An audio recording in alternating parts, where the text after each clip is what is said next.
So you started in 2016. What was like the first year like for you? So the first 9 months was chaos. Again, everything's chaos. Yeah. Because it was a theme, it was a scary theme, right? We were basically selling T-Mobile business to business. Okay. So I'll give you an example. Selling to business owners or B2B is a very difficult sale. Now try selling cell phones B2B. Yeah. Nightmares. The fact that we even survived, I'm scared to even speak about. There was days I was looking at my payroll, I was like, how am I going to pay this?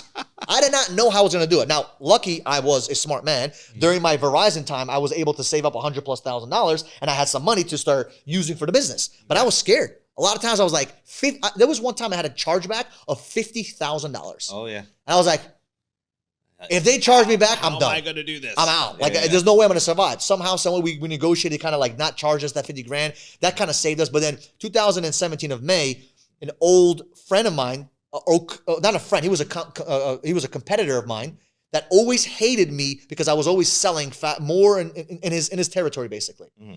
So I bumped into him in the street and we started talking and he offered me a relationship with Verizon and we got a contract with Verizon.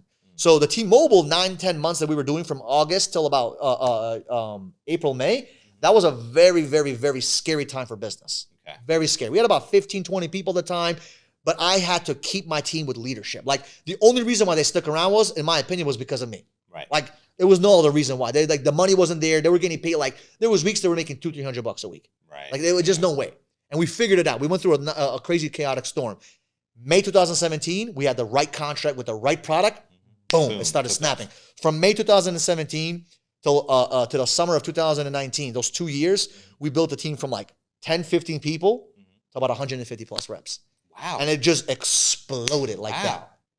That's hugely insane. Yeah, it was crazy. I mean, it was just growing so crazy. I couldn't control it. We were opening up offices. It was just exploding. And that was my problem, right? At that time, I started to forget the real reasons why I was there. It wasn't because of me. It was because of him. I started getting cocky, started getting arrogant, and my leadership started to kind of like shake a little bit. Let's talk a little bit about that leadership for a second, because at this point, you're still focusing on sales yourself.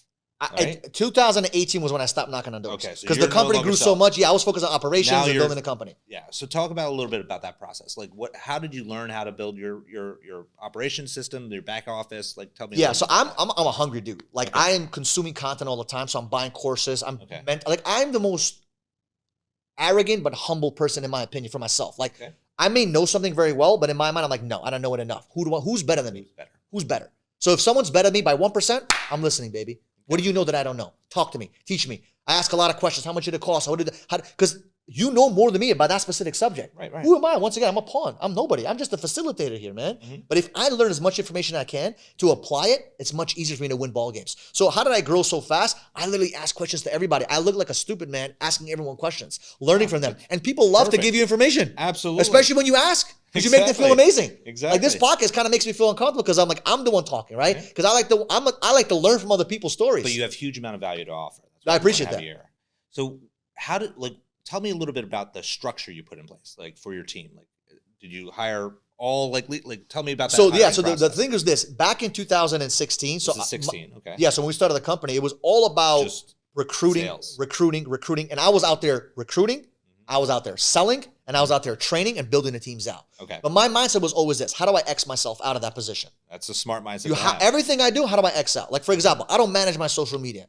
Right? I got Malik doing that. Why? Because why am I going to spend, not to say that it's a bad thing, no, but why am I going to spend I'm 100% right there with you. a task to do with social media when I have someone that is really good at that, who has millions of views? Like I'd rather have a specialist do that versus me trying to be the ultimate, I don't know what the word is, just do everything by myself. Yeah. I always hire, but I also want to verify I'm doing it with the right person. Like I'm not going to sit there and try to video myself. That's stupid. I hire a videographer. I'm not going to sit there and edit my videos. I could do it better in 2 hours. Who cares? Pay it out. Hire other people. And one of the things that I learned is that you cannot delegate leadership. Mm-hmm. So you have to, at the end of the day, no matter what, as a CEO, you are the leader. But as long as you develop other leaders within your company, that's how you can X yourself out of that business. So I learned to X myself out in a lot of positions. So you went from CEO to CEO. The way I put it is you were chief everything officer to chief executive officer.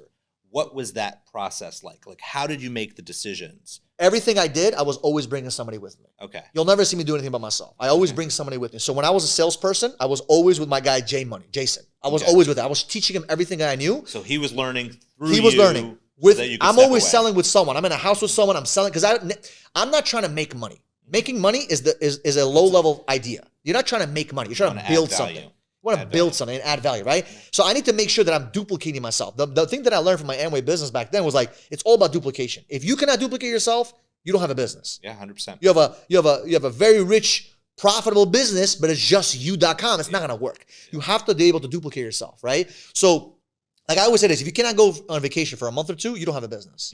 Or even 3 months, 6 months, right? You have to learn how to X yourself out of the business and have other people take on the role. Yes, it means less profit short term, Absolutely. but long term, baby. And that was my mistake. Vision comes in. That's where the vision comes in. Yes, and that was my mistake. That was my mistake. I kind of I got a little bit because when you start seeing money, like, oh shit, I don't want to lose this, and that was my Exactly. mistake. I should have delegated a little bit more. That was one of my mistakes, and kind of give more control to certain people. Okay. But one of the things that I did was when I was selling, everybody was with me, and I was always training, and I built systems because I'm like, okay, I'm always the one training. How do I X myself out of this? Right. So I got to build systems. So we had training scripts, we had videos, we had a process. That you built yourself, or you had a team member build for you? We built it together. So I heard competitors, I heard this from this event, Okay. gathering information. I wasn't a genius. Okay. I'm a good, what do they call this? Filter.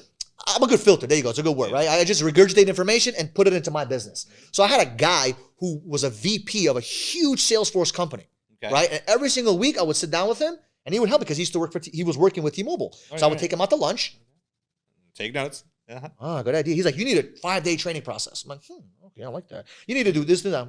I don't know. And I used to always take notes. And I was a dummy learning from someone that had experience. Take all that information, 2.5 years of Put it in success. It ain't me. It's the information I got from all these people.